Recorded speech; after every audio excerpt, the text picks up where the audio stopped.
प्रसंगी कीर्तनरूपी सेवेकरिता निवडलेला अभंग श्रीमंत श्री देहूनिवासी जगद्गुरु तुकोबार यांच्या गाथेतील 4 चरणाचा आणि विशेषरित्या संसारिकाला धन्यता देणारा आजचा अभंग विठाला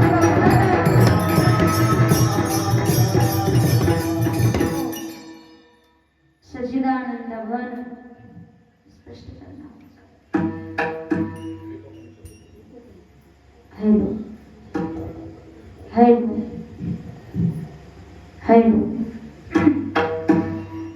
आकारण करुणावर्णाने भक्तवांच्या कल्पतरू षडगुण ऐश्वर्य संपन्न भगवान पंढरीश परमात्म्याच्या आशीर्वादाने कैवल्य साम्राज्य चक्रवर्ती ज्ञानोबाराय विश्वमाऊली वैराग्य रागराशिव जगद्गुरु तुकोबाराय ग्रामदैवत हनुमंतराय आदी करून या जगाचं आराध्य दैवत भगवान कैलासपती भगवान शंकराच्या कृपाशीर्वादाने व तसेच गुरुवर्य हरिभक्त पारायण परमपूज्य गोरक्षनाथ बाबांच्या मार्गदर्शनाखाली आपल्या या सर्वांचेच लाडके हरिभक्त पारायण माझे छोटे गुरुबंधू हरिभक्त पारायण संगमेश्वर महाराज पटवारी आदरणीय महाराजांच्या उत्तुंग परमार्थ भावनेतून अथक परिश्रमातून अधिक मासाचं औचित्य साधून संपन्न होत असलेला सोहळा आहे विठ्ठल.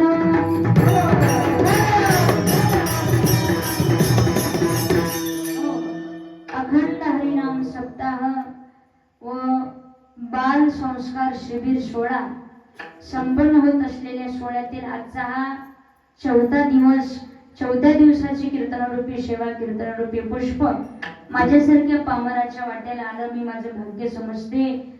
आदरणीय संगमेश्वर महाराजांनी जे काही संकल्पना मनामध्ये धारण केलेली आहे, खरं पाहिलं तर आज आम्ही इथं कीर्तन करायला नाही तर छोट्या भावाचं कौतुक करायला आलो.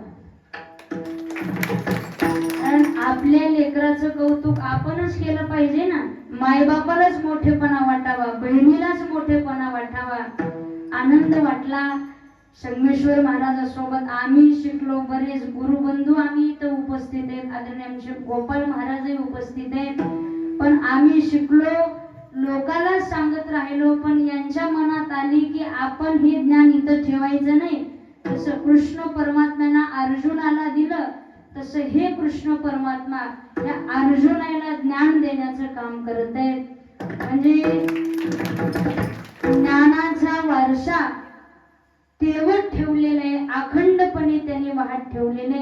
त्यानिमित्त शिबिर सोहळे ज्या पुण्यवान मायबापाने भक्तांनी त्यांना इथं शिबिर करण्याकरता म्हणा, मठाकरता म्हणा, या संस्काराकरता ज्यांनी जागा दिली, आदरणीय आपले काका आणि काकू असतील यांच्याकरता एकदा टाळ्या वाजवा मला. खरंच काका, तुम्ही जे केलेलं काम आहे ना, आम्ही कौतुक करावं एवढं मोठे नाही. याचा आनंद तयाचा हरी वाटे देवा. आज भगवंताला आनंद वाटत असेल. कारण हे फिटनेस सेंटरचं जे काम आहे, जसं बॉडीला मेंटेन करणं, बॉडी फिट ठेवणं जेवढं महत्वाचे, बॉडी फिट करण्यासाठी व्यायाम महत्वाचे, तसं मनाला फिट ठेवण्याकरता हे शिबिर महत्वाचे. हा जो सोहळा ठेवलेला ना संगमेश्वर महाराजांनी, हे शिबिर महत्वाचे. कारण आता जगामध्ये भरपूर श्रीमंती वाढली, पैसा वाढला, बंगले झाले, लोक सुरळीतपणे राहायला लागले. पण कमतरता जर कशाची असेल तर ते म्हणजे संस्काराची कमतरता आहे. पैसे कमी नाहीत लोकांकडे, भरपूर पैसे आहे, पण संस्कारच नाहीत ना. किती तुम्हाला सांगावं, आम्ही फिरतो, काही लेकरं त्या बाया बळणच आणून मुंडी दाबतात लेकराच्या, पड पाया ताईच्या, ती पडत नाही पाया. मी म्हणलं माय, त्याचा बापच पाया पडला नाही, हे काय पाया पडणार आहे. म्हणजे मुळात मायबापाला संस्कार नाही आणि ते काही लेकराला संस्कार लावणार आहे.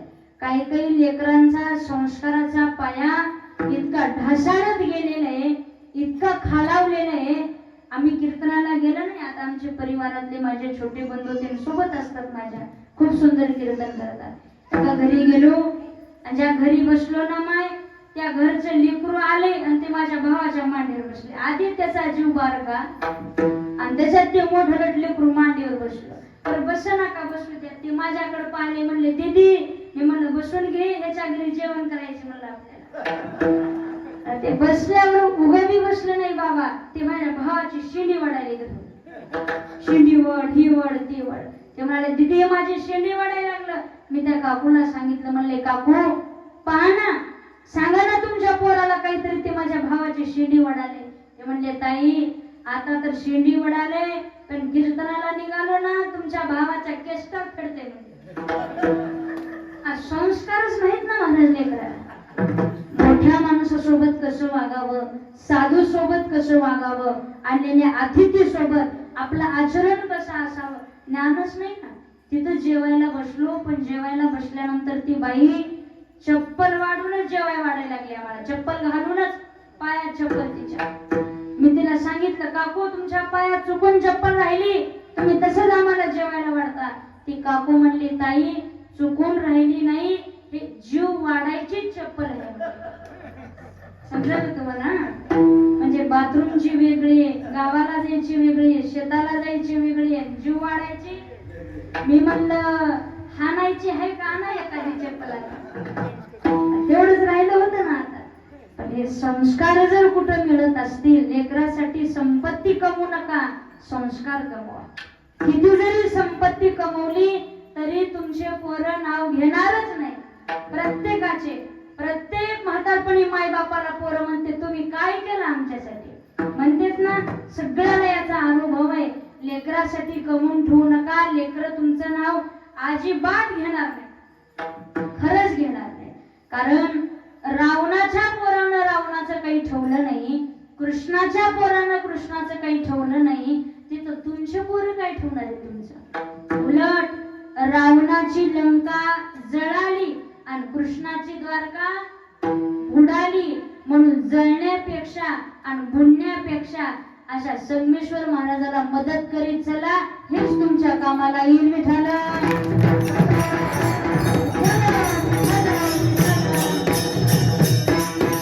आणि यांच्या मदतीमध्ये खूप मोठा आमच्या काकांनी काकूचा हात आहे.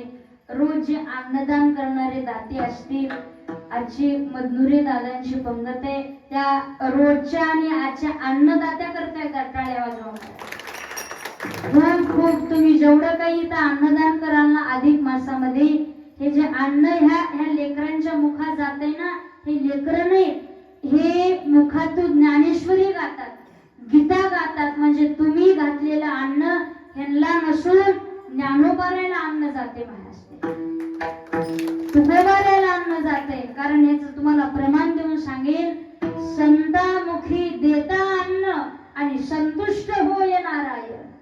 अशा भजन गाणाऱ्या माणसाला, ज्ञानेश्वरी गीता पाठ करणाऱ्या लेकराला जर तुम्ही अन्नदान घातलं ना, निश्चितच तुमच्या पुण्याईच्या यादीला तुमची नाव नोंदणी होऊ शकते. म्हणून अन्नदात्याचे देखील सर्वांचे खूप मनापासून आभार. आणि प्रत्येकाचं याच्यामध्ये कुणाचं कशा पद्धतीनं सहकार्य असेल, पण यात सगळ्यात मोठा महत्वाचा वाटा जर कोणाचा असेल तर ते म्हणजे आमच्या संगमेश्वर महाराजांच्या आई वडीलच आहे. त्यांच्याकरता एकदा जोरात टाळ्या वाजवा. आदरणीय आमच्या तंगी काकूनी आणि काकांनी संगमेश्वर महाराजाला घडवण्याकरता काय कष्ट केलेत, किती कष्ट खाल्लेत आम्ही पाहिले महाराज डोळ्याने. हे जे तुम्हाला दिसते ना हे साम्राज्य, हे काय एका दिवसात उभारलेलं साम्राज्य नाही. याच्या पाठीमागं फार मोठे कष्ट आहेत, कष्टाचा पाये. आणि ते आई वडिलांनी कष्ट घेऊन त्यांची मनात एकच इच्छा होती, ते मला कधीतरी बसलं की म्हणायच्या, माऊली माझा संगमेश्वर ना मला कीर्तनकार झालेला पाहिजे. पण काकू आज तो कीर्तनकार नाही, कीर्तनकार घडवणारा संगमेश्वर आहे. आपण किती घडलो याच्यापेक्षा आपण किती घडवणार आहोत याच्यामध्ये फार मोठा वाटा आहे.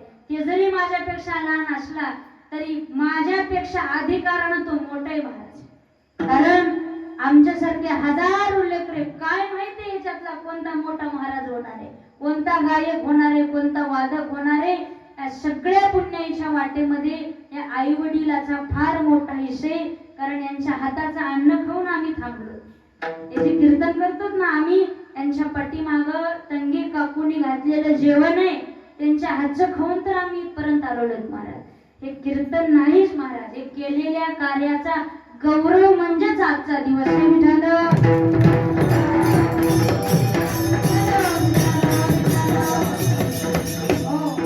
आणि तुम्ही देखील या गौरवाला शाबासकीची थाप देण्याकरता बहुसंख्येने उपस्थित आहेत. गावातील आमच्या सर्व मायमाऊल्याचे तसं सर्वच परिचयाचे माणसे आहेत. तिथं सर्व आमचे श्रोते मंडळी, सर्वांना नारदाच्या गादीवरून दंडवत. विशेष करून माझ्या सोबत आलेले माझे वडील आदरणीय हरिभक्त पारायण भजन सम्राट पांडुरंग गुरुजी अनुप वाडेकर, वडिलांच्याही चरणावर दंडवत. माझ्या सोबत आलेले माझे बंधू हरिभक्त पारायण बाल कीर्तनकार सोमेश्वर महाराज, महाराजांनाही दंडवत. आदरणीय आमच्या सोबत आलेले माझे चुलते प्रसिद्ध व्यापारी आडते मालक आदरणीय आमचे केशव तात्या, तात्यांनाही खूप खूप धन्यवाद, दंडवत. आदरणीय बाबा गाव आव्हान लोणी हे महाराज, लोणी म्हणल्यावर सारच एक इथं कशाला करत आहे ना. आदरणीय आमचे बाबाही असतील, गावातील आमचे भजनी मंडळी, केळगावून आलेले आमचे दादा आहेत. आदरणीय हे सर्व छोटे छोटे ज्ञानोबार आहे, तुकोबार आहे, सर्व आमचे साधक मंडळी, आदरणीय पापा महाराज असतील तसे ते परमेश्वर महाराज आहेत, पण ते पापा महाराज आहेत सर्वांचे लाडके. देगलूरकर घराण्यामध्ये बी एक पापा महाराज आहेत बरं, तसे आपले पापा महाराज आहेत. महाराजांनाही दंडवत. विनेकरी बाबा असतील, विशेष महिनाभर ज्यांची उपस्थिती आपल्या शिबिराला लागली, आदरणीय हरिभक्त परायण प्रसिद्ध कीर्तनकार कथा वाचक आदरणीय आमचे गोपाळ भैया, आमच्या महाराजांनाही खूप खूप धन्यवाद. तुम्ही यांना वेळ दिला. महाराज आले ना, आणखी शोभा वाढली ना त्याच्यामध्ये. भैयालाही दंडवत. मृदंगाचार्य माझे छोटे बंधू हरिभक्त परायण आमचे दशरथ महाराज असतील, सर्वच मान्यवर मंडळी, सर्वांना वैयक्तिक नमस्कार करण्यापेक्षा निळोबाराच्या भाषेत बोलायचं झालं तर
वारकरी संतांच्या आपण केलेला कार्याचा कार्यक्रम त्या ठिकाणी शूटिंग देखील होते, लाईव्ह देखील होते, म्हणजे पुन्हा बी आपल्याला हे पाहायला भेटणार आहे. आदरणीय आमचे दादा असतील, दादांनाही दंडवत.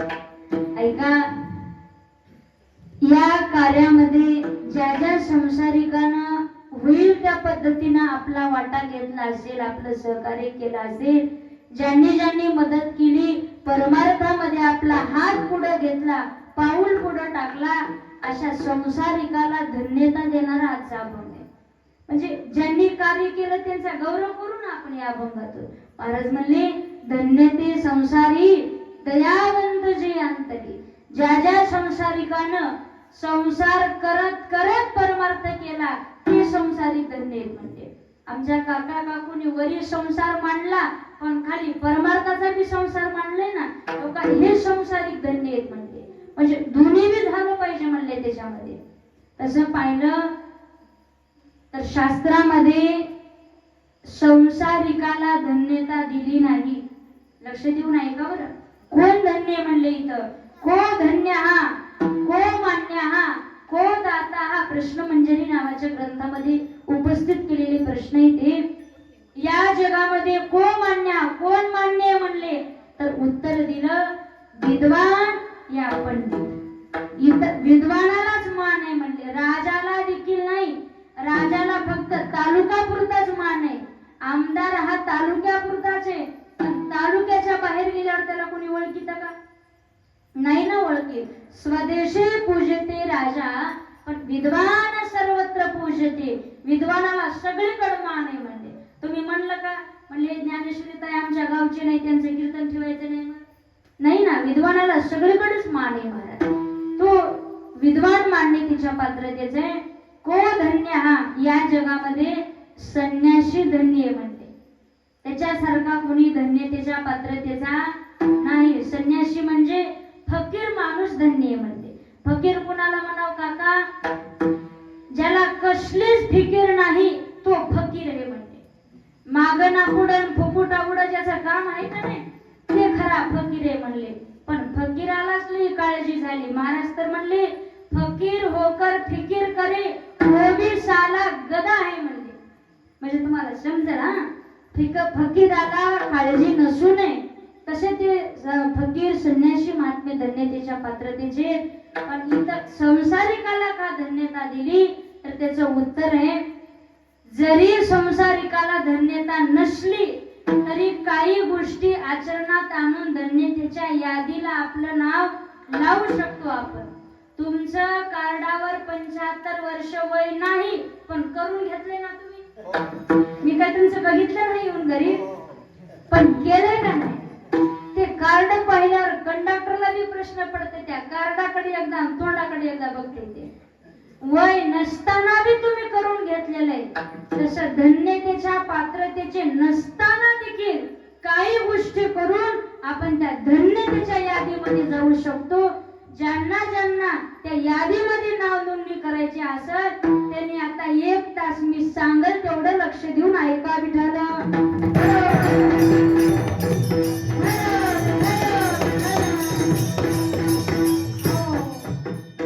काय करावं लागतं त्या यादीला जाण्याकरता? नंबर 1, संसारिकांना धन्यता मिळवून घेण्यासाठी त्या संसारिकाचं घर आनंदी असलं पाहिजे. म्हणजे आनंदी म्हणजे सगळे गोळा व्हायचं, हा हा हसलं म्हणजे आनंदी नाही. हसणं व्यायाम आहे, पण हसणं म्हणजे केवळ आनंदी नाही. घर आनंदी कशाला म्हणावं? ज्या घरामध्ये ज्या दाराकडे पाहिल्याबरोबर देवाला देखील वाटावं की आपण या घरामध्ये जावं. देव घरला येणं सोपं आहे? नाही सोपं. देव येतो घरला, पण काय पाहून येतो?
नाचे तो सोहळा देखोनिया.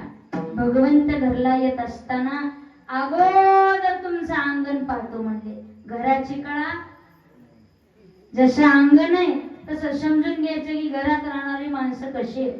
आधी देव तुमच्या दारात शेणाचा सडा आहे का पाहतो नाही. कारण ज्या घराच्या पुढे शेणाचा सडा आहे, चौतरंगी माळा म्हणजे रांगोळ काढलेली आहे, ते पाहिले ना देवाला आनंद वाटतो. लोणीच्या वया म्हणते ताई आमच्या घराच्या दारापर्यंत रोड केलाय, म्हणजे शेणा काय त्या सडा काय त्याच्यावर टाकायचा का? म्हणते नाही ना, आता ते काळानुसार बदललेलं आहे समजा. आणि दुसरी गोष्ट महत्वाची म्हणजे वृंदावन पाहून देव घरामध्ये येतो.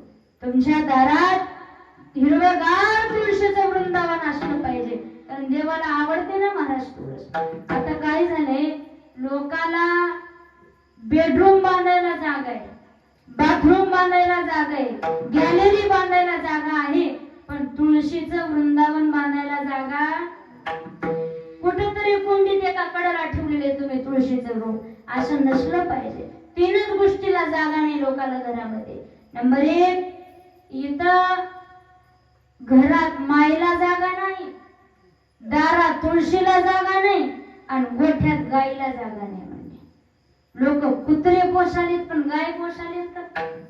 सासू पोसालेत पण माय पोसालेत का? इतकं सोडून सांगायला बरं मी सगळं. म्हणजे सगळ्याला आहे, पण चांगल्या गोष्टीला इथं मान नाही. तुळशी लावायला इथं जागा नाही म्हणले लोकांना. पण महाराज त्याच्या दारात तुळशीचं वृंदावन आहे, घरावर भगवा झेंडा आहे, जिथं भजन चालू आहे ते वैष्णवाचं घर समजा. ते खरी तिची जिथं रात्रंदिवस परमार चालू आहे महाराज. वैष्णवा घरी सर्व काळ सदा झन झनती टाळ. आता सप्ताह झाल्यानंतर देखील इथं आमच्या काकाच्या घरी सतत तुम्हाला टाळाचा आवाज दिसत, सतत तुम्हाला पकवाजाचा आवाज दिसत. घर झालं ना वैष्णवाचं महाराज, वारकरी राहतात महाराजा घरामध्ये. आता हे सगळं पाहून देव घरामध्ये येत असतो आणि देव एकटा येत नाही. माय त्यांची विशेष म्हणजे लक्ष्मीला सोबत घेऊन येतो.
लक्ष्मी सहित शोभे नारायण.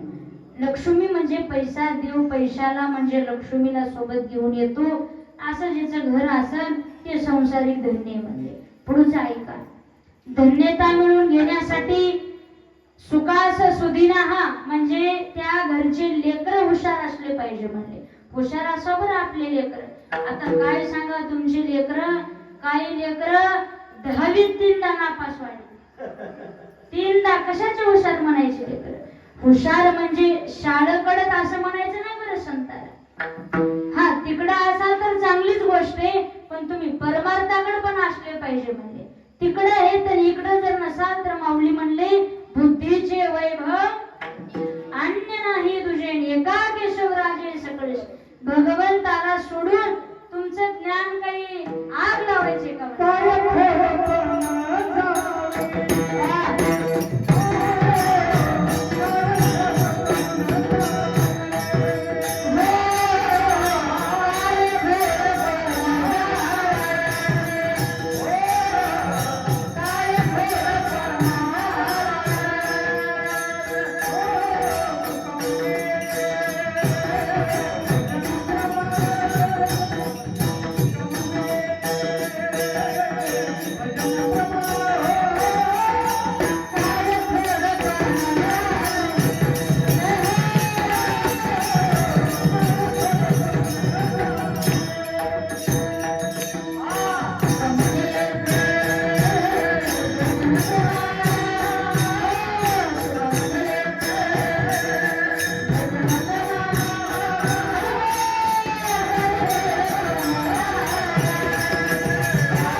तुका म्हणे येथे भजन प्रमाण.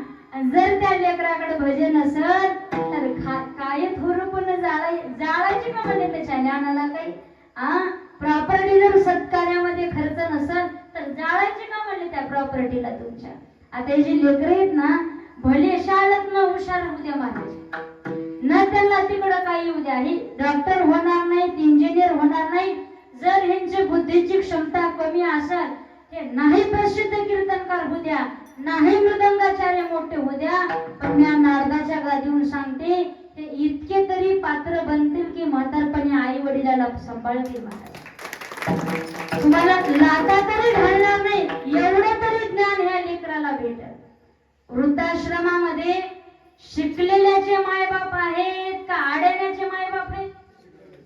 शिकलेलेच आहेत ना. आपल्या अहमदपूरला आश्रम आहे, वृद्धाश्रम. आम्ही बघून आलो, पाहून आलो. तिथं ते प्रत्येक जण सांगतो ताई आमचा मुलगा डॉक्टर आहे, इंजिनियर आहे, वकील आहे, हे आहे ते, पण त्याच्यामध्ये एकही मायबाप मला असे सापडले नाहीत की ते म्हणले ना ताई माझं पोरग मृदंगाचारी, माझं पोरग गायनाचारी, माझं पोरग शेतकरी. कारण हे जे वारकरी आहेत ना, हे वारकरी हे मायबापाला ईश्वराप्रमाणे सांभाळतील, घराच्या बाहेर हाकलून देणार एवढे तरी संस्कार या शिबिरामध्ये लागतील. विठ्ठल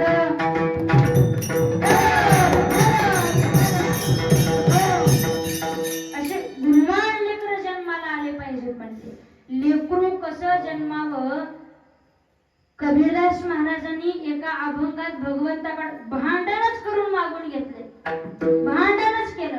आता भांडण सांगू का कीर्तन सांगू? होय, भांडण होऊ द्या मग. चला आता कबीरदास महाराज भगवंताच्या पुढे थांबले, भाया अशा मागं केले. आता भांडण आहे बरं, मागं सरकू नका. आणि ते म्हणाले देवा खाना देना तो अच्छा देना, देना शिरापुरी नहीं तो होगी तेरी मेरी. म्हणजे तेरी मेरी वर आले काम. आता म्हणजे जेवायला द्यायचं असेल तर शिरापुरीच दे.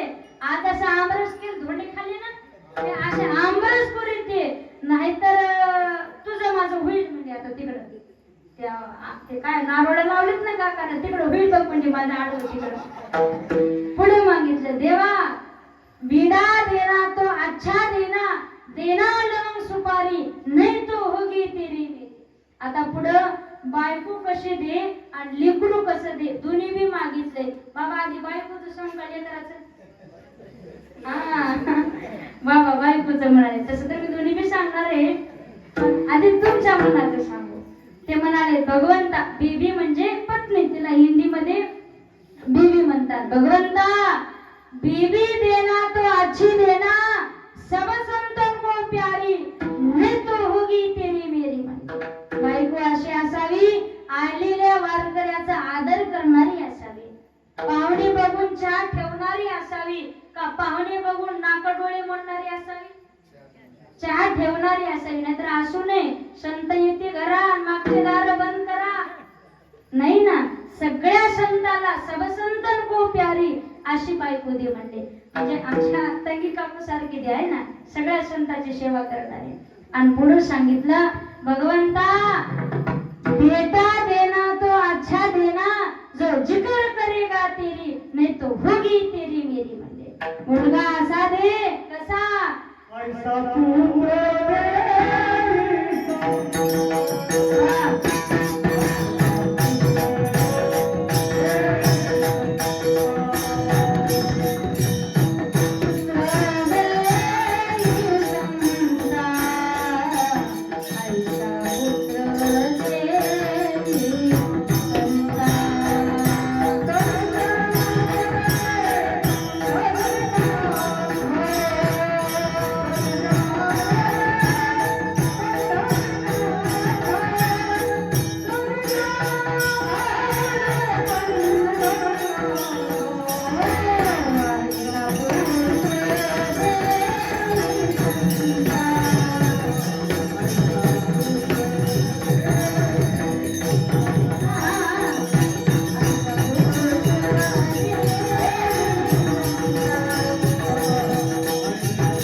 पुत्र दे, जो भगवंताचं आठवीनं पाय विठोबाचे हे संकल्पना ज्याच्या मनामध्ये असा मुलगा दे. म्हणजे धन्यता मिळवून घेण्यासाठी लेकरं चांगले पाहिजे बरं. माय तिसरी गोष्ट, धन्यता मिळवून घेण्यासाठी मनोयल्प भाषिणी आपली पत्नी कमी बोलणारी असावी. म्हणते बाईला लय बोलू नये बरं. माय काही काही बाया कीर्तनात बी बोलते तो मंडुकी वटवट तैसे ते गानात. बाबा म्हणले बेंडकुळी सारखं सारखं बडबड बडबड करीत राहतात. म्हणजे ज्या बाया जास्त बोलतात ना कीर्तनात, त्या बाया बेंडकुळीच्या जन्माला येतात. म्हणजे सावध व्हा बरं. आता इथून पुढे महाराजांनी सांगितलं, म्हणले चौथी गोष्ट, धन्यता मिळवून घेण्यासाठी आपला मित्र चांगला असावा, सन्मित्र असावा. आपला मित्र कीर्तनाला नेणारा असावा, बियर बारला नेणारा नसावा.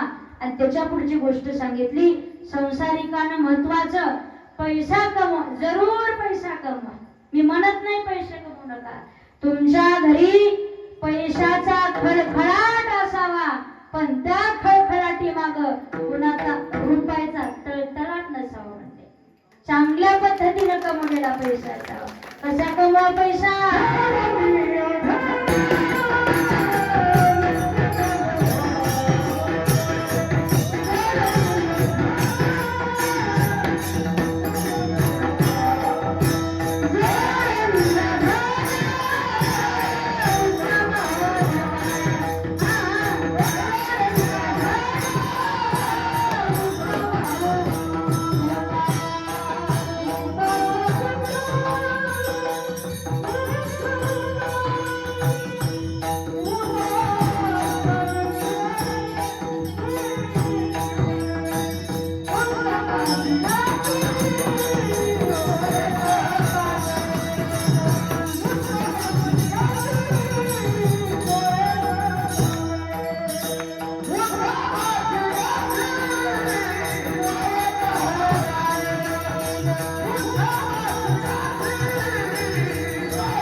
म्हणजे इथं काहीच कमी नाही ना, सगळंच आहे इथं. जडून या धन उत्तम व्यवहारे, चांगल्या पद्धतीनं कमवा आणि ठेवू नका. उदास विचारे वेच करी, सत्कार्यामध्ये खर्च करीत चला.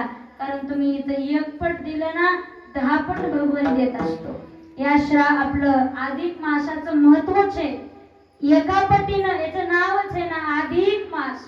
जे कराल त्याचं पुण्य अधिक लागल म्हणले तुम्हाला. अधिक असते अधिकम फलम.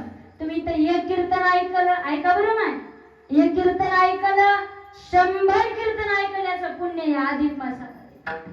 एक वारकऱ्याला पंगत घातली 100 पंक्ती घातल्याचं पुण्य. एका महाराजाचं सौजन्य घेतलं 100 महाराजाचं सौजन्य घेतल्याचं पुण्य. एक वारकरी घडवला 1000 वारकरी घडवल्याचं पुण्य. एक चप्पल चोरली, आलं तुमच्या लक्षात. तुम्ही काय बी करा, पुण्य करा, पाप करा, 10 पटीनं देणं हे भगवंताचे काम आहे. अधिक मास थोडं शास्त्राच्या भाषेमध्ये जरा पुरुषोत्तम मास म्हणतात. लईच गावरान टप्पू असतील तर धोंड्याचा महिना म्हणते. ते धोंड्याचा महिना काय की जावयासाठी चांगला आहे म्हणून.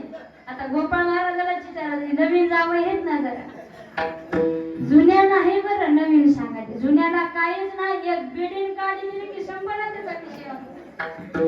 पण हे अधिक मास करा, ठेवू नका. उदास विचारे वेच करी, खर्च करी चला म्हणले तरी तुम्ही धन्यतेच्या यादीला जाल. आणि महत्वाची गोष्ट सांगितली, संसारिकांना धन्यता मिळवून घेण्यासाठी आपले नोकर, आपले सेवक आपल्या ऐकण्यातले असावेत म्हणले. जुना काळ होता, रोजगारी लोक पाटलाच्या दारात यायचे, म्हणायचे पाटील हाय का नाही काम. आता दिवस उजळण्याच्या आधीच पाटील रोजगाराच्या दारात येतोच का कामाला. आणि त्याच्या मनावर हास्य महाराज तरी ते येत नाही. आपल्या देशावर 3 संकट आलेत बरं बाबा, 3 संकट. नंबर 1, आपल्या देशामध्ये तरुणाईला काम नाही, बेरोजगार तरुण आहेत, हे पहिलं संकट आहे. दुसरं संकट, इथं कामाला माणसं भेटायला, कामाला माणसं, सोयाबीनला माणसं भेटले नाहीत काढायला. बाया एका काकूला फोन लावून म्हणले, काकू या सोयाबीन काढायला. ती मलाच म्हणाले, ताई 1500 यायल्यापासून सोयाबीन काढणं बंद केले म्हणे. लाडकी भाऊ पैसे पाठवायला ना म्हणले, लाडक्या बहिणीला सगळं आहे का नाही. एका काकूला मी विचारलं, म्हणजे बाई तुम्हाला 1,500 यायलेत महिन्याला, तुम्ही काय करता 1,500चं. ते म्हणले, ताई या 1,500 मध्ये भांडे घासायला गडीच ठेवलाय म्हणले 500 रुपयाला. कशाला?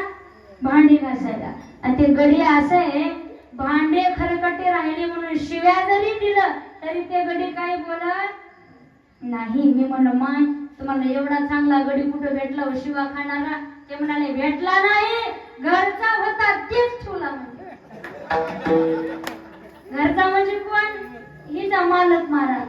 आणि ती बी 500 रुपयाची दार लावून भांडे घासाले. काका काय करावं आता त्यांचा विचार?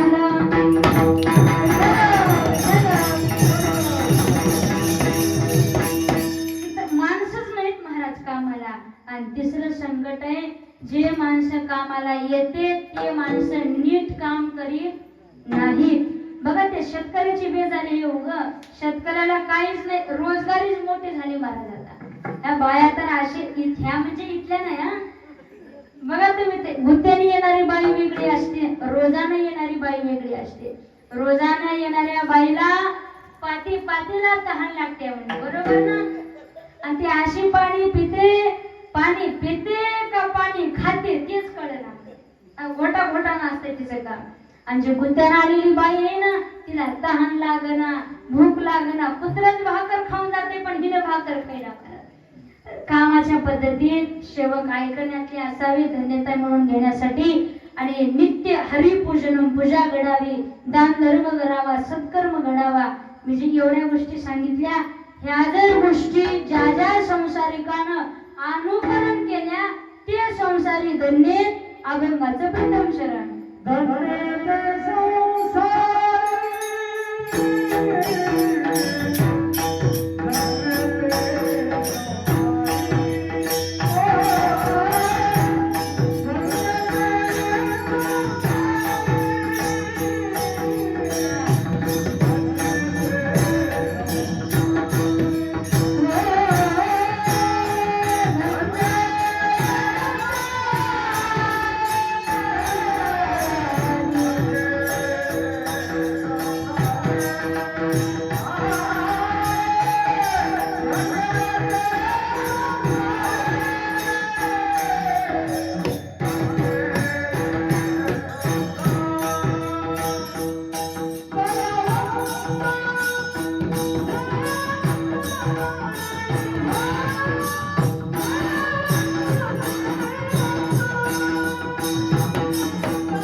अभंगाच्या प्रथम शरणामध्ये महाराजांनी सांगितलं, बाबा धन्य ते संसारी. ते म्हणजे कोणते?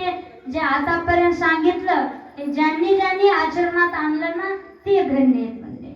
आणि दुसरा त्यांचा गुण आहे दयावंत, जे अंतरी त्यांच्या अंतःकरणामध्ये परिपूर्णतेनं दया भरलेली आहे म्हणजे. सर्वाभूती दया साधू म्हणावे ऐशिया. एवढं साधूच्या मनामध्ये दया आहे. आपल्या बी दया आहे पण कामापुरती महाराज. कशी दया असावी? चिखली रुतरी आग आहे, धड भाकड ना पाहे, तेचिनी ग्लानी होय कालावला. आपण आपल्या लेकरावर प्रेम करतो, आपलं लेकरू आणि शेजाऱ्याचं कार्ट आहे म्हणजे कार्ट. दया आहे पण सगळ्याविषयी आहे का? नाही ना महाराज. काय दया असावी? नाथ महाराजांचं चरित्र पहा, किती दया आहे त्यांच्या अंगामध्ये, नाथामध्ये. एकनाथ महाराज पैठण निवासी, गोदावरीच्या काठावर राहणारे नाथ महाराज त्रिकाल संध्या करायला जायचे गोदावरीवर. सकाळ दुपार संध्याकाळ 3 टाइम स्नान करायचं महाराज. उन्हाळ्याचे दिवस दुपारच्या वेळेस एकनाथ महाराज स्नानाला गेले असताना वाळवंट तापलेला, उन्हाळ्याचे दिवस दुपारचे 12 वाजलेले. त्या वाळवंटामध्ये छोटस एक चिमुकलं लेकरू 5-6 वर्षाचा असेल, अंगावर कपडे नाही, पायात चप्पल नाही, काय मायला शोधत शोधत माग आलेलं मायचं लक्ष नव्हतं त्या लेकराकडं. ते लेकराचे पाय त्या वाळवंटामध्ये भाजायला लागले, चटके बसायला लागले, रडायला लागलं महाराज ते लेकरू. त्या लेकराचा रडण्याचा आवाज नाथ महाराजाच्या कानावर पडला. पळतच नाथ महाराज संध्या तिथंच सोडली, पळत गेले आणि जाऊन त्या लेकराला अगोदर खांद्यावर उचलून घेतलं. ते लेकरू कुणाचे कुठलंय काहीच नाही, अगोदर उचलून घेतलं खांद्यावर. घरी आणलं, त्या लेकराला थंड पाण्यानं आंघोळ घातली. एवढ्याच वयाचा हरिपंडित नावाचा त्यांचा मुलगा होता. हरिपंडिताचे कपडे त्या लेकराला घातले आणि दोन्ही लेकर असं सोप्यामध्ये खेळायला लागले. तुम्हाला कळते ना, सोपा आहे जुन्या माणसाला. असं खेळायला लागले महाराज लेकर. नाथ महाराजांचं लक्ष गेलं. नाथ महाराज म्हणाले, अरे आपल्या लेकराच्या अंगावर अंग भरून दागदागिने आहेत म्हणते, सोनं नाणं, आणि या लेकराच्या अंगावर काहीच नाही म्हणले. आहे ना आपल्याकडं, दिले ना भगवंतानं, जेवढे दागदागिने आपल्या लेकराच्या अंगावर होते तेवढेच दागदागिने त्या लेकराच्या अंगावर घातले. मला दया सांगायची तुम्हाला सर, तेवढेच दागदागिने घातले त्या लेकराच्या अंगावर. मग लेकर खेळायला लागले. महाराज म्हणजे हा जमलं गड्या म्हणले आता. पण ज्या बाईचं लेकरू हरवलं होतं ना, ती बाई सगळ्या गावात फिरायला म्हणले, ओ बाई तुम्ही माझं लेकरू पाहिलं का? आत्या मावशी लेकरू पाहिलं का माझं? म्हणायला लागली, सांगा पाहिलं का कोणी माझ्या बाळाला? एका बाईने सांगितलं, म्हणजे माय तुमचं लेकरू मी नाथ महाराजाच्या गडावर पाहिलं होते. गेली महाराज ती बाई नाथांच्या वाड्याकडं, वाघून मधामध्ये पाहिलं. दोन्ही लेकर मस्त खेळत होते, पण बाईची हिम्मत होईना ना मध्ये जायची, पाऊल टाकायची हिम्मत नव्हती ना. बाई दारावर 4-5 चक्रा मारायला लागली, इकडून तिकडं इकडून तिकडं. शांताबाई नाही हा सांगायला तुम्हाला, अशा चक्रा मारायला लागली. नाथांचं लक्ष गेलं. नाथ महाराजांनी आवाज दिला, म्हणले, बाई का पाहलात घरामध्ये वाकून? महाराज बाईना हात जोडले, सांगितलं, महाराज माझं लेकरू हरवले म्हणले. नाथ महाराजांनी त्या लेकराकडे हात केला. हे आहे का म्हणले तुमचं लेकरू? हे आहे का म्हणले, बघा कसं पाले, हे आहे का म्हणले तुमचं लेकरू? बाई म्हणाले, महाराज असंच होतं म्हणले माझं लेकरू. हे आहे म्हणले नाही, काय म्हणाले? असंच होतं. असंच होतं म्हणण्याचा अर्थ लेकरू तर हेच आहे, पण माझ्या लेकराच्या अंगावर दागदागिने, कपडा लत्ता. नाथ महाराज म्हणले, बाई त्याच्या नशिबाने मिळाले, जाय म्हणले. जेवढं प्रेम आपल्या लेकरावर आहे तेवढंच प्रेम दासाच्या लेकरावर करणं.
जेवढं प्रेम आपल्या लेकरावर तेवढंच दासाच्या लेकरावर प्रेम करणं, तोची साधू ओळखावा.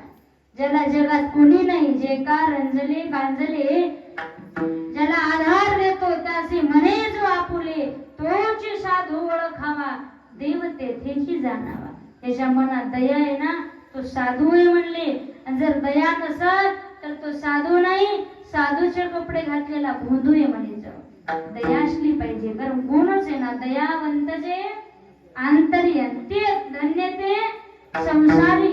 आता लक्ष द्या, आपल्या संसाराचा एक नियम आहे, इथं कुत्र्याला गती आवडत नाही, शेजाऱ्याला प्रगती आवडत नाही आणि साधूला अधोगती आवडत नाही. म्हणजे कुत्र्याला गती आवडत नाही. बघा तुम्ही, कुत्र कोणत्याही गाडीच्या मागे लागते, मोटर विशेष करून भजण्याच्याच मागे लागते. बघा काय त्याला कुठून वास पडते की काय नाही की. मी तर सांगितले नारळ ठेवा सोबत येते कामाला आपल्या.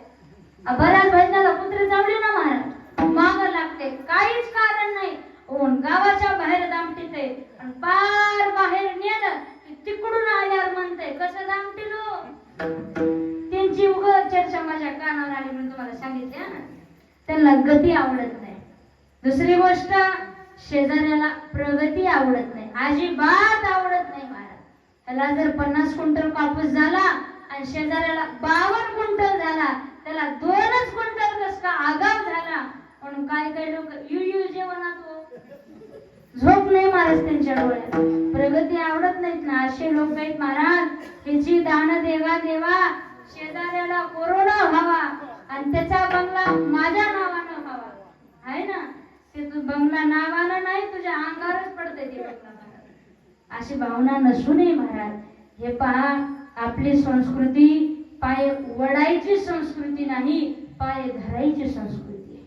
पाया पडायची संस्कृती आहे. पाया पडे जन एकमेका. पण आवडत नाही ना शेजाऱ्याला प्रगती. आणि तिसरी महत्वाची गोष्ट आहे, साधूला अधोगती आवडत नाही. बुडते हे जन न देखवे डोळा, येतो कळवळा म्हणून या. आडरानाने भटकत चाललेल्या समाजाला वर करण्याकरता ते साधू इथं आले. अभंगाचं दुसरं चरण.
आले गरजा वैकुंठी.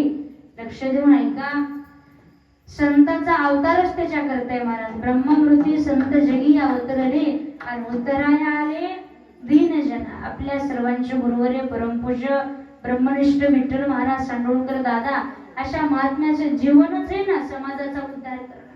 आपल्या परिसराचा उद्धार केला महाराज त्या महात्म्याने. ते उपकार समाजावर करत असतात. आपण बी करतो बरं उपकार. आपण उपकार करतो पण कुणावर? काही लोक उपकार्यावर उपकार करतात, काही अपकार्यावर अपकार करतात, काही उपकार्यावर अपकार करतात, पण साधू अपकार्यावर देखील उपकार करतात. लक्ष द्या. उपकार्यावर उपकार म्हणजे एखाद्यानं जर तुम्हाला तंबाखू दिलं, आपण त्याला चुना देणं उपकार्यावर उपकार. त्यानं तंबाखूचा उपकार आपण चुन्याचा उपकारच ऐकू. हे काही लोक अपकार्यावर अपकार करते. म्हणजे एखाद्यानं जर आपली बनीम फुकून दिली तसं देऊ नका, पण 6 महिन्यानं आपण त्याचा गोटा फुकून द्यायचा. अपकारावर अपकार आहे महाराज, काही उपकारावर बी अपकार करतात. ज्या माणसानं आपल्याला मोठं केलं त्याच माणसाच्या डोक्यावर पाय देणारे माणसं आहेत महाराज. म्हणजे उपकार्यावर अपकार आहे. मला पटण्याकरता सांगून जाईल मी. नदीच्या प्रवाहामध्ये विंचू वाहत चालला होता. विंचू काय, बेंडकोळीला दया आली बिचारीला. बेंडकोळ जरा कथा कीर्तन ऐकणारी होती. ती म्हणली माय विंचू वाहत चाललाय. म्हणलेत महाराज थोडा तरी उपकार करा म्हणून. काढते म्हणली विंचाला वर. बेंडकोळ पवत पवत पवत गेली आणि विंचाला पाठीवर घेतलं महाराज आणि परतीचा प्रवास सुरू केला. तर ते विंचू पाठीवर बसला होता, असा बसला होता जसं काय हरिभक्त पारायणच आहे काही ते. म्हणजे त्याला माहिती आहे ना आपला जीव धोक्यात आहे म्हणून ते गपचूप बसलेलं महाराज. आणि ते बेंडकोळ पाण्याच्या बाहेर आली. विंचाला वाटलं जाता जाता बेंडकोळीन ताईला आपली ओळख करून द्यावी की पट्ट्याला काय म्हणतात ते. महाराज त्या विंचानं उतरता उतरताच लांगी मारली. कसं झालं असेल? आग ग ग ग विंचू चांगला काय बी झालं तर 3-3 फूट ती बिचारी बेंडकोळ उड्या मारायला लागली. ह्याला उपकार्यावर अपकार करणं म्हणतात विठाल.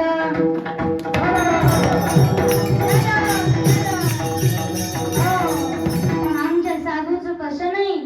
ज्यांनी त्रास दिला, उभ्या आयुष्यामध्ये ज्यांनी चांगली वागणूक दिली नाही, त्या लोकांकरता देखील भगवंत आमचे साधू मागतात. देवा जे फळांची व्यंकटी सांडो त्या असत्करी मिरती वाढू. त्यांचं वाटोळ होऊ दे म्हणले नाही, त्यांचा दुर्जनपणा जाऊ दे. इतके साधू उपकार करतात. त्याच्यासाठीच आहे ते उपकारासाठी आले घरच्या वैकुंठी. लोक म्हणले महाराज ते आले संत ओळखायचे कसे, त्यांचा आम्हाला गुण सांगा. अभंगाचं 3रं चरण.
नाही देही उदासीन. अभंगाच्या 3ऱ्या चरणाचं निरूपण करण्याच्या अगोदर सर्वांनी एकदा मोकळेपणानं टाळी वाजून वर हात करून मस्त भजन करायचं.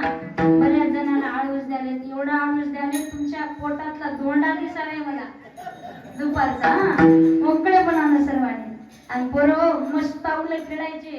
पावलं नाही, व्यायामच आहे. आपण फिटनेस सेंटर मध्ये आहोत, लक्षात ठेवा. सर्वांनी असे मोकळे हात वर करा. चला सर्वांनी वा. आता हातानं टाळी आणि मुखानं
कमी कालावधीमध्ये संगमेश्वर महाराजांनी खूप सुंदर तयारी करून घेतली.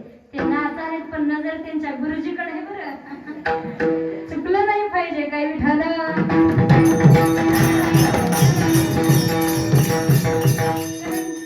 विद्यार्थ्याला एक शिक्षकाची भीती असते महाराज, कारण उद्या काय करतील. संगमेश्वर महाराजांनी देखील खूप खाऊन खाऊन शिकलेले ते आहे ना. चला असू द्या. साधू ओळखायचे कसे. लटिके वचन नाही म्हणजे जे खोटं बोलत नाही देही उदासीन. साधूंना महाराज खोट खरं तर कोणीच खोटं बोलू नये. खरं बोललं तरी देव भेटते ना. खरे बोलले तरी आणि फुकासाठी जोडले हरी. फुका मरायची जरी वेळ आली तरी माणसानं खोटं बोलायचं. मरायची जरी 3 ठिकाणी खोटं बोला, तुम्हाला पाप लागत नाही. शास्त्राने देखील परवानगी दिली. कोण्या कोण्या ठिकाणी एक तुमच्या खोटं बोलण्यामुळं एखाद्या गरीबाच्या पोरीची जर सुईरीक होत असेल का नाही, तिथं खोटं बोला नाही लागत. तुमच्या खोटं बोलण्यामुळं एखाद्या गायीचं रक्षण होत असेल, गायीचा जीव वाचत असेल तर तिथं बी खोटं बोला, पाप लागत नाही. तिसरं, तुमच्या खोटं बोलण्यामुळे स्वतःचा जीव वाचत असेल, स्वरक्षण होत असेल, तिथं बी खोटं बोला, पाप लागत नाही.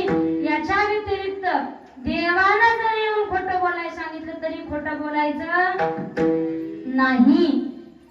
कधी कधी माणसाला प्रसंग येतो तिथं खोटं बोलावंच लागते.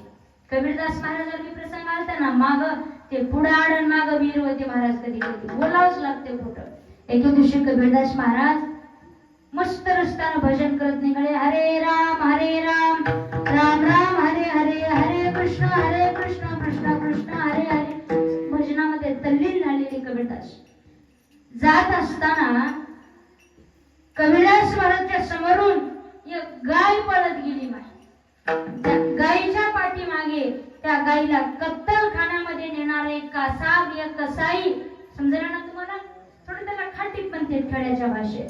ते कसाई त्या गायीच्या पाठीमागे पळत आला. गाय पुढे गेली. त्या कसाईला लक्षात आलं गाय कुठे गेली, आपण ह्याच महाराजाला विचारू. म्हणजे महाराज खोटं बोलत तेव्हाचे आताचे नाही ना, ते बोलत नाहीत म्हणले, आपण त्यांना विचारू. तो कबीरदास महाराजांच्या जवळ आला आणि विचारलं. म्हणले महाराज, ओ महाराज, आपने गया देखी क्या? गाय बघितली का म्हणले तुम्ही माझे? कबीरदास महाराज म्हणले बाबा नाही बघितली म्हणाव तर खोटं बोलल्याला पाप लागते, आणि बघितली म्हणाव तर हे गायची घरी येऊन पूजा करणार आहे का? काय करा, कत्तलच करणार आहे ना. आणि ह्यानं जर गायची कत्तल केली तर मी वाट दाखविली ना, अर्ध पाप मला लागते म्हणले. केले पाप जेणे तिने अनुमोदन, दोघाशी पतन सारिकेचे. कधी कधी चांगल्या माणसाला बी दारू पिल्याचं पाप लागते. कवा ती दाडा घरी नेऊन सोडलं, अर्ध पिल्याला पापला. बाई लईच करते तो, त्याचा असा हात घेणं काय, त्याला असं नेणं काय घरी जाऊन आणि बाहेर थाप मारणार. म्हातारी असते ना म्हणत थाप मारणार, आत्या आत्या दार काढा. हळूच म्हातारी दार काढणार. म्हातारी म्हणणार कोणीच बापू मला दिसत नाही. हे म्हणते आत्या मी घनश्याम आहे म्हणला. घनश्याम बर बर बर कशाला आलास माय? दादाला आणले म्हणला. दादाला सप्त्यात पट्टी देणार आहे आणि शिबिरामध्ये जेवण घेणारा दादा ते. म्हातारी म्हणते माय बरं झालं तू माझं वासरू घरी आणून सोडलं. पुण्य नाही अर्ध दारू पिल्याला पाप लागते. अनुमोदन दिले ना. तसं महाराज म्हणले बघितली म्हणाव तरी पाप लागते आणि नाही बघितली म्हणाव तरी पाप लागते. मधला मार्ग काढला. आणि ते कबीरदास महाराज म्हणले ऐक ते कसा गडगड कराले. महाराज सांगाव मला पटकन माझी गाय कुठे गेली? ते म्हणले ऐक बाबा जिस आँख ने गैया देखी उस आँख को जबान नहीं, जबान बोल सकते भाई उसने गैया देखी नहीं. ज्या डोळ्यानं गाय बघितली ना त्या डोळ्याला सांगता येत नाही. ज्या जिभेला सांगता येते तिनं गाय बघितलीच नाही. कासा म्हणाले हे महाराज म्हणजे दीप उजळालेलं महाराज आहे. महाराज म्हणजे असू दे बा मला वेड्यात आलं तरी चालेल पण पाप झालं नाही ना. असा मधला मार्ग काढा. आपण खोटं बोलायचं लटिके वचन नाही देही उदासीन. ते साधू संत देहावर उदास असतात. आणखीन एक त्यांचा गुण सांगितला अभंगाचं शेवटचं चरण.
मधुरावाणी ओटी तुका म्हणे वाव पोटी. साधूचं शेवटच्या चरणात एक लक्षण सांगितलं. पहिलं तर ते दयावंत आहेत, दुसरं ते उपकारासाठी आले, तिसरं ते खोटं बोलत नाही, आणि महत्वाचं म्हणजे ते साधू बोलत असताना मधुर बोलतात. म्हणजे असं वाटतंय की संपूच नाही, असंच चालत राहू. मोठे दादाचं कीर्तन ऐकलं नाही बऱ्याच माणसाने, लय अवघड बोलायचे नाही, सोपच बोलायचे, पण असं वाटायचं की ऐकतच राहावं काय की. आता तुम्ही वडिलाच्या, मी नाही ऐकलं पण मला कळत नव्हतं तेव्हा. वडील सांगायचे, एक बाई गेली म्हणून महाराजाकडं, दादा आणि माझं लेकरू माझ्या बहिणीचं पोरग येड्यावीच करायले म्हणे. दादा म्हणे तुझं तर नीट वागाले का नाही, माझ्या बहिणीचं पोरग बघा. म्हणजे साधू सहज बोलायचे, पण महाराज ते गोड असल्यामुळं कानाला बरं वाटायचं आणि खरं असायचं. माणसानं गोड बी बोलाव आणि खरंही बोलाव. मिथुले आणि रसाळ शब्द जैसे कल्लोळ अमृताचे, साच आणि मवाळ मिथले आणि रसाळ शब्द जैसे कल्लोळ अमृता. ते गोडही बोलायचं आणि खरंही बोलायचं. काही माणसं लय गोड बोलतात पण खरं असते का, काहीच खरं नसते बाय. काही माणसं खरं बोलतात पण गोड बोलत नाही. एक जर म्हणला, ताई आमचं बोलणं लोकाला लागतंय पण खरं बोलतो म्हणजे, अरे खरंच बोल पण जरा गोडीला बोल की. हा तुझं बोलणं म्हणजे एक घाव दोन तुकडे झालेत म्हणजे, एका सत्याचे दोन सत्य झालेत म्हणजे तुझ्या बोलण्यामुळं. पद्धतच नाही लोकाला बोलायची. महाराज काय बोलतील. काका असंच एका वट्ट्यावर दोघं नवरा बायको बसलेली, पुढं लेकरू खेळायला लागलं त्यांचं, 5-6 वर्षाचं लेकरू असं. ते परगावचा पाहुणा आला, त्या पाहुण्याला माहिती नाही बरे वट्ट्यावर बसली नवरा बायको. त्या पाहुण्यानं लेकराला असं इशारा करून बोलून घेतला, म्हणजे इकडे बोलवलं त्या पोराला. ते म्हणलं काय, ते वट्यावर जे बसलेत का नाही दोघं, त्या बाईच्या शेजारी जे माणूस बसले बघ ते कोण आहे. आता हे ना म्हणाव की माझे पप्पा आहेत, वडील आहेत, लई जर जमत नसेल तर बाप आहे म्हणावं माझा. पण हे ना म्हणाले ते माणूस होय ते माझ्या माईचा नवरा आहे. खोट आहे का, काय खोट आहे? खरंच आहे की हे, पण चांगलं आहे का कानाला? ते म्हणजे बर बर बर. ती बाई कोण आहे? ती बाई माझ्या बापाची बायको हे म्हणतात. माणसानं खरं जरी बोललं तरी ते गोड असावं म्हणले. ऋतू नाही कोणाच्या हृदयाला भरात, त्रास होणे आपल्या बोलण्याचा कोणाला. असे काही मूर्ख माणसं आहेत, त्यांना कुठं काय बोलावं काहीच कळत नाही महाराज. असा एक मूर्ख होता, गेलं तिथं लग्न मोडायचं, गेलं तिथं सुरीत मोडायचं, गेलं तिथं सगळंच मोडून टाक, मोडामोडीचे धंदे केले त्याने जीवनामध्ये. असतेच काय काही गावागणी शेकारी तरी. ते असा मूर्ख माणूस, त्याला न नेता एका पोराची सुरी जुडी दिली तिथल्या लोकांनी. आणि ते घरचे लोक म्हणाले तेव्हा तुला नेल नाही म्हणून ह्याची सुरी झाली म्हणले. तसं तर तू लग्नाला बी ह्याच्या लायकीचा नाहीस म्हणले, पण आता घरात नाहीस म्हणून तुला न्यावं लागते. आई तिथं पाहुण्याच्या गावात गेल्यावर काही बोलायचं, तोंडातून शब्द काढायचा नाही. ते मूर्ख माणूस म्हणाले मंडपाला आग लागल्यावर मी बोललो का म्हणले. मूर्ख हो.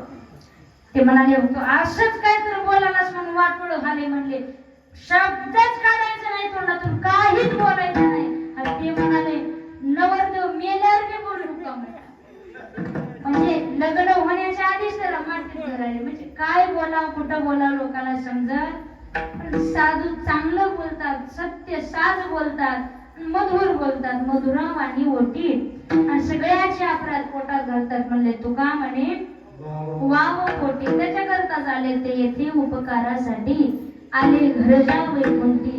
हे जर तुम्ही तुमच्या जीवनामध्ये आतापर्यंत सांगितलेल्या गोष्टी अनुकरण केल्या, जीवनामध्ये आणल्या ना, एक दिवस तुम्ही देखील त्या धन्यतेच्या यादीमध्ये बसाल, निश्चित याची खात्री. आणि या त्याच्याकडे तुमची वाटचाल चालू आहे. आदरणीय आमच्या संगमेश्वर महाराजांनी हा जो परमार्थाचा घाट घातलेले, याच्यामध्ये सर्वांचं सहकार्य लाभावं, याच्यामध्ये उत्तर प्रगती व्हावी, हे असे साधक, बरेच साधक मंडळी यांच्या हातातून घडावेत, एवढीच भगवान चरणी आपण प्रार्थना करू. आणि ज्या बिरादार काका आणि काकूंनी आमच्या तंगी काकूंना या परिवाराला राहण्यासाठी जागा दिली, काका आमच्या काकू तिकडे राहिल्या होत्या पत्रामध्ये, तुम्ही ना झोपडीतल्या सीतामाईला महलामध्ये आधार दिलेला. झोपडीतली सीतामाई आहे बरं, आम्ही पाहिले ना सगळं महाराज त्याच्यामध्ये.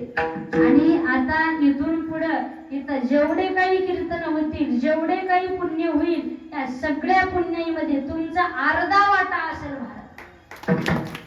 तुम्हाला कीर्तनाला यायची गरज बी नाही, वरी जरी बसले अर्ध कीर्तनाचं पुण्य पायऱ्या चढून तुमच्यापर्यंत वरी येते. कारण तुमची जागा इथं आहे ना, भूमी दानी ओसी भूमी पाळू, त्याचं महत्व एवढे. आणि असंच तुमच्याकडून परमार्थिक कार्य भावना तुमच्या मनामध्ये राहावी, निरोगी आयुष्य तुम्हाला लाभावं, एवढीच भगवान चरणी प्रार्थना करू. आणि या कार्याला सर्वांचा पाठिंबा असावा, गौरव असावा, याकडे सगळ्यांचं लक्ष असावं, भगवंताचा आशीर्वाद यांच्या पाठीशी राहावा, एवढीच भगवत चरणी प्रार्थना करू. आणि झालेली सेवा पंढरीश परमात्म्याच्या आई वडिलाच्या, मारुतीरायाच्या, गुरुदेवाच्या चरणी अर्पण करून सेवेला पूर्ण विराम. ज्ञानेश्वर